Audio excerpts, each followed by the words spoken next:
కొడంగల్లో సీఎం రేవంత్ రెడ్డి మాట్లాడిన తీరు బాగోలేదని మాజీ మంత్రి నిరంజన్ రెడ్డి విమర్శించారు. కేసీఆర్ను ఇష్టానుసారం తిడుతున్నారని, తీరు మార్చుకోవాలని హెచ్చరించారు. పాలమూరు జిల్లాలో సాగునీరు కేసీఆర్ ఇవ్వలేదని అబద్ధాలు మాట్లాడుతున్నారని ధ్వజమెత్తారు. పాలమూరును వలసల జిల్లాగా మార్చింది కాంగ్రెస్ కాదా అని ప్రశ్నించారు. తెలంగాణ ఉద్యమంలో రేవంత్ పాత్ర ఏమిటని నిలదీశారు ఆయన. ఆనాడు వాళ్ళు దశాబ్దాల క్రితం మొదలుపెట్టిన ఆ ప్రాజెక్టులను వాటిని పూర్తి చేసింది కేసీఆర్ సర్కార్ వచ్చినాకనే. నీళ్ళు ఇచ్చింది, రైతులు నీళ్ల ముఖం చూసింది, భూములకు నీళ్ల తడి తగిలింది తెలంగాణ వచ్చినాకనే అనే విషయం స్పష్టంగా ప్రజలకు తెలుసు.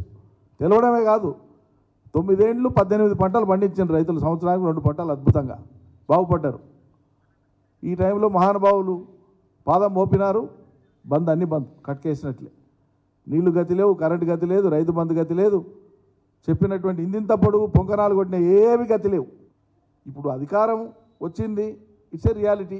కారణాలు ఏమైనా కావచ్చు, దాన్ని నిలబెట్టుకోండి, హుందాగా ప్రవర్తించండి, మర్యాద ప్రవర్తించండి, రాష్ట్రానికి ఎట్లా మేలు చేయాలనో దాని మీద దృష్టి పెట్టండి.